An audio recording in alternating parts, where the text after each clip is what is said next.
Welcome back, guys. We are watching Vegas D-Tech. It's Joey again, and tonight we're having Tech Talk. Tech Talk tonight, we're going to be discussing what is the best detector you have ever owned, and where is it? Are you currently using it? Is it sitting on a shelf in your electro-stick museum? And why are you not using it if it is the best that you've ever had?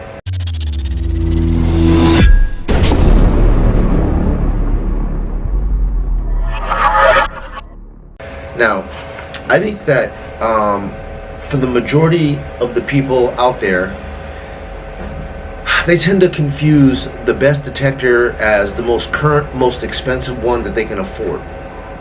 And I didn't ask you what is the most feature-rich detector that you have ever owned, okay? Because just because it has a ton of features on it, man, it's got the multi-IQ, multi-frequency, intelligent V-Flex technology, G.I. Joe with the Kung Fu grip. You know what I mean? It's got all those features, and, you know, on paper, all that stuff sounds wonderful. But the fact of the matter is, if you're not using that stuff, and it's not helping you, then in general, it's probably confusing you, because you got to cycle through all those menu icons and try to figure out what they mean, and you're always asking yourself, am I in the right setting?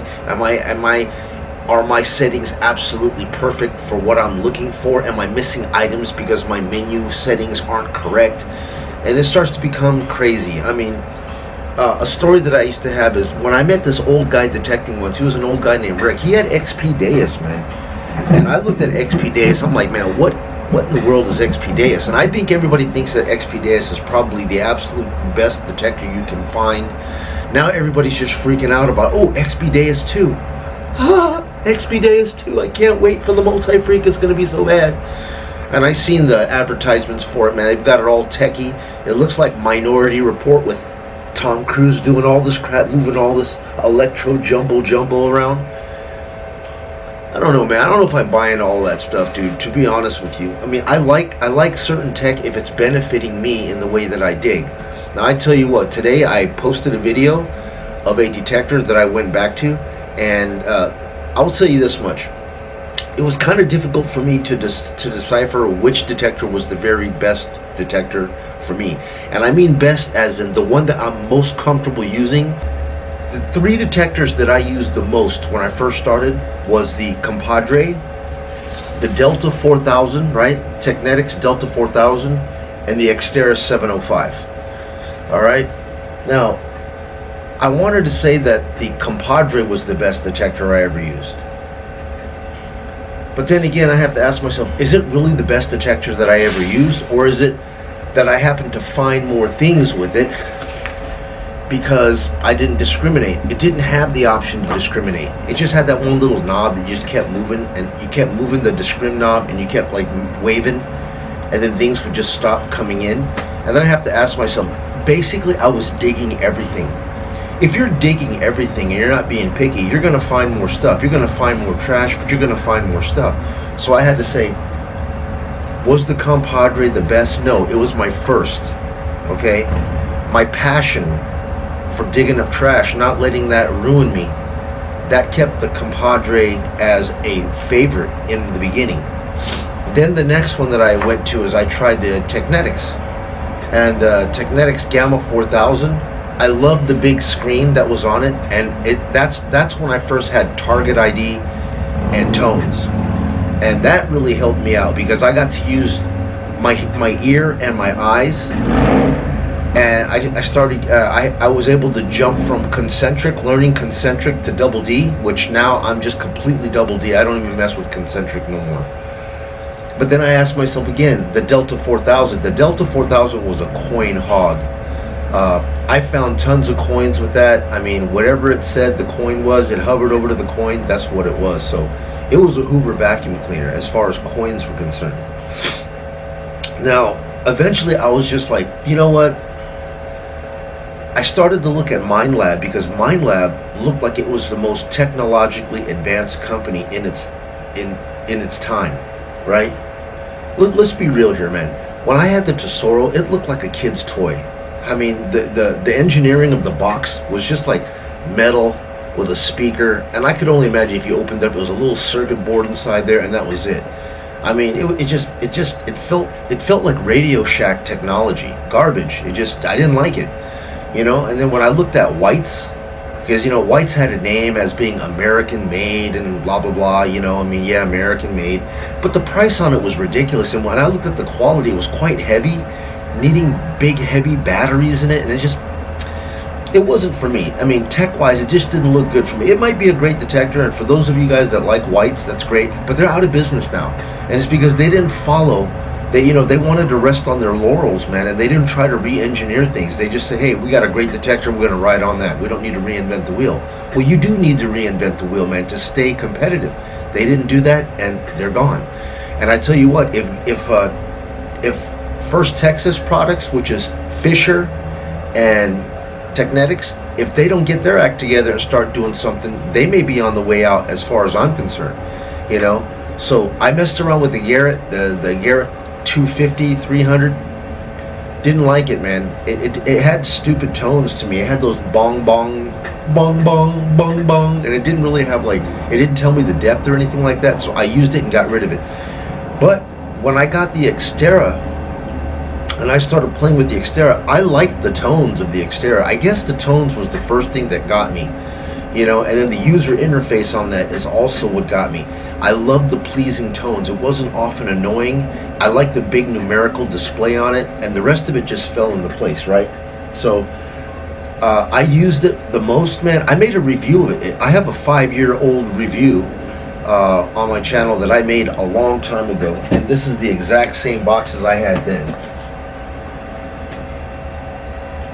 Right, X-Terra 705 Gold Pack with that 18.75 coil, you know, kilohertz.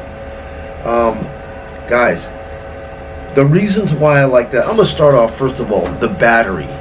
You know what I mean? Like nowadays, everybody's liking the rechargeable battery thing, and it's cool because you know it's great. You can recharge it in the wall, but what if you forget to recharge it, man? You know what I mean? It would suck to have to go out there. And I've seen many channel content creators go, oh, I have to cut this dig short because my battery and my detector is about to die. Dude, you know, I always carry some extra AA's with me. And no matter where I'm at, I'm within walking distance of a 7-Eleven. I can pick up some AA's, throw them in my detector, and keep going. You know what I mean? I would never want to be caught with my pants down with the batteries situation. So I like the fact that this 705 has battery options. I can put rechargeables in there, I can put throwaways in there. I have quick, fast access to batteries. Number two, I just like the tones, man. The tones were pleasing to me.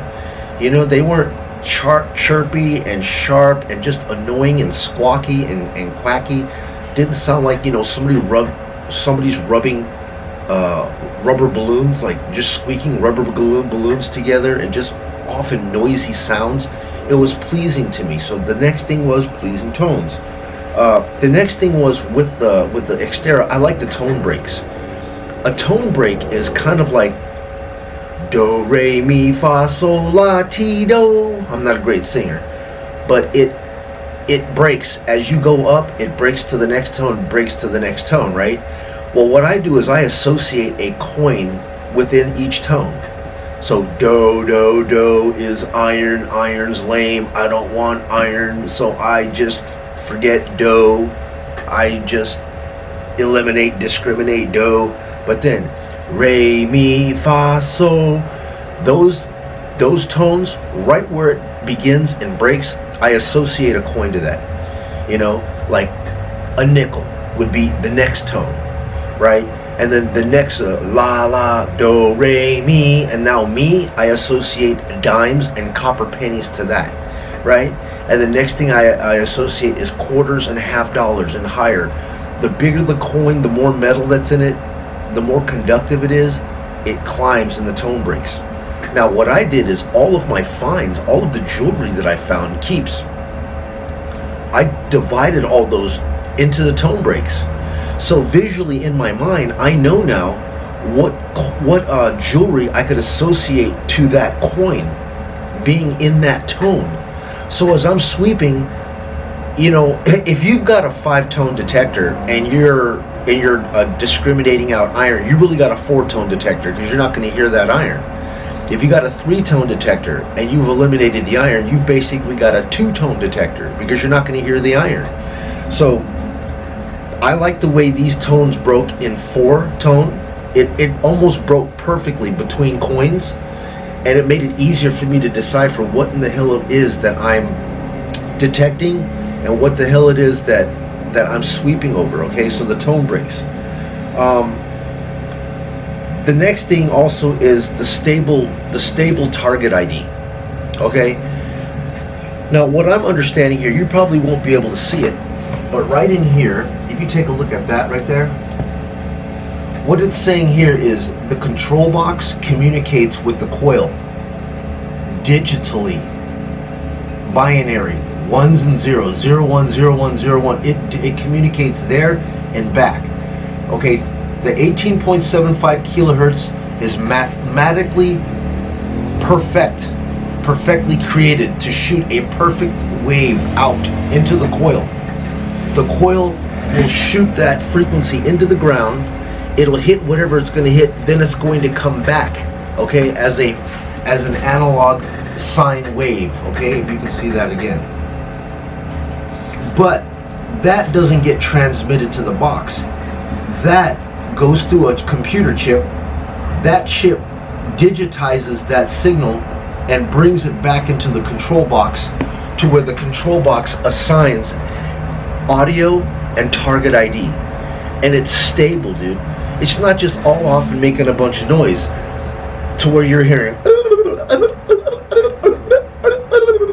that just sounds nutty block. Because when you have a detector that is, especially multi-frequency detectors, they're going to make that kind of noise because they're shooting so much frequencies out there. Each one of those frequencies are zoning in on a target with a different amplitude modulation. Frequency is hitting it in a different way, that when it comes back, it's trying to decipher all these signals to you within your sweep, your speed, the angle that it's in the ground. All these things are creating these different noises, and they can be often confusing.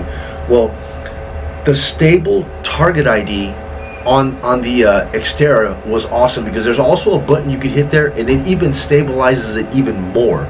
Like, it would only bounce one number, or one number up, or one number down. So you're going to get boom, boom, boom, boom, boom, boom, boom, boom, and your target ID is going to be like 14, 15, 14, 15, 15, 14, 15, 14. You know what I mean? It'll be like within one digit up or one digit down. It made it easy on the mind to follow what was going on with the target ID and the audio. It didn't give me 3 different tones. You know, when I get detectors that make that and then the target ID is jumping all over the place, it's like saying it can't make up its mind. You know, it's saying, oh, it's a nickel, it's a quarter, no, it's a dollar, no, it's a nickel, dude, it's a penny, no, it's a zinc, it's a zinc, no, it's a penny, it's a quarter, it's a zinc. I'm like, dude, make up your freaking mind, dude. Every time as I'm waving it back and forth, 3 or 4 different tones are coming back to me, and then the target ID is jumping anywhere from, God, maybe 10 or 15 numbers. That's just too much jumping around, man. And it just makes it a chore to actually try to detect in my mind, because I have to constantly tweak my mind to figure out what in the hell is this detector telling me. So the stability of the target ID and the stability of the audio, that made this detector a winner for me. And then the last thing was the EMI immunity. Okay, being that whatever they're doing with the VFlex technology there, where it takes the frequency signal returning, and before it comes into the box, it digitizes it and sends it digitally to the chip before it goes to the control box and puts a number out in audio. To me, it's like a filter. It filters any unnecessary noise, and it kicks out unwanted spikes or lows, and it just keeps a stable number to come through. Now, does that mean that I'm digging all good stuff? No. I get a stable number, and I'm thinking, oh, that should be a coin. I go down there, it's foil. You know what I mean? So there's no impervious, foolproof, technology out there that's going to guarantee that every time you go to the ground, it's definitely a coin or a find. It's not, But I can tell you my ratio between trash, finds, and gems increased tremendously with that detector. All right? So in essence, I just want to know, what is the best detector that you've ever used? And like I said, let's not get ridiculous with, you know, all of the features, man, because I didn't say, you know, tell me all of the features of all this crap, you know. Don't tell me all of the features that it has. You know, anybody can read the box and tell you what the features are. I don't care about all them features, man. I mean, if you're not utilizing those features, then it's basically a waste of money, and it's just more menu items that you're getting confused with, that you have to figure things out. Okay, so the best detector, people ask me all the time, Joey, what is the best detector? The best detector how? The best detector, where do you live? The best detector is what kind of detecting do you plan to do? Are you a relic hunter? Are you looking for things that are 100 years old, that are like 9 inches or more deep? Do you live in the UK where you're out in those fields looking for Roman stuff? Are you trying to dig cowboy and western horseshoe stuff in the desert? Or are you just looking to, are you a hobbyist that are just looking to go to the parks like I am to find droppings, you know, like this necklace here? I found that and I love it. I found this in a park. I love it, man. So, you know, I mean, are you looking to find just small gems and coins and little rarities? Then there's a detector that's like that for you. Also, what is your budget? What is important to you? You know, I laid out all of the things. There's 7 or 8 things about the X-Terra that made it a very, very fine reach for detector, go-to detector, and I've owned it 3 times. And I just kept looking online here today. I was waiting and just waiting and waiting and waiting for this damn Nokta Makro, the new multi-freak Nokta Makro, and I don't know what the hell the deal is, man. I thought they were supposed to release this thing a couple of months ago. Then I heard it was going to be in November, and I don't hear nothing about it. You know, I'm scoping all over the internet trying to find out, what is this Nokta Makro stuff? When are they going to let this thing come out? Are they just waiting, playing games? I mean, December? Is it going to be the beginning of next year? Are they going to release it right before Christmas? I don't know. Is it a marketing ploy? I don't know. But I got tired of waiting, and I was like, I already had a Vanquish. I now have Equinox. Why do I need a Vanquish if I have an Equinox? I mean, if you can't afford an Equinox, the Vanquish is basically the Equinox, just a cheaper, you know, scaled down version. But if I have an Equinox, I really don't reach for the Vanquish no more. I just don't see the point in it. So I got rid of the Vanquish, you know. I still have the Simplex. I just had to keep the Simplex because it's just the best bang for the buck. You know, for $250, you're not going to find a better detector that offers what it can offer for $250. So that's just a great backup in case one of these other ones break. You know, I just got rid of the Garrett, man. I just, you know, I don't know. You've heard my reviews of the Garrett. I just don't trust it. It just, I don't want to get into it because I get too many people here that are Garrett, you know, loyalists, and they get mad when I say anything about the Garrett. But guys, fact of the matter is, it didn't work for me. It didn't detect the way I like to detect. I wasn't comfortable with it, and I wasn't reaching for it very much. It's a great beach detector, but hey, I don't have any beaches in Las Vegas, so hence I have no reason to keep that detector, so it's gone. All right. So then now I'm down to just the 3 detectors, and the reason that I have 3 detectors is I like to create content on YouTube on my channel, and to have multiple detectors go into places and seeing what they can find. It creates content, you know, for people. And yeah, I stepped back. I felt like I stepped back into the Minelab 705. Now I have the 705 and I have the Equinox 600. Do I think that the X-Terra is better than the Equinox? On paper, the Equinox blows the X-Terra out of the water. On paper, with all the things that it says it can do.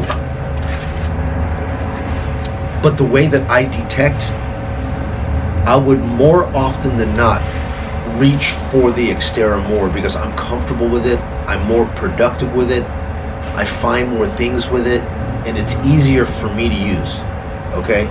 That being said, I'd like to know, what is the most proficient detector you guys have used? Are you still using it?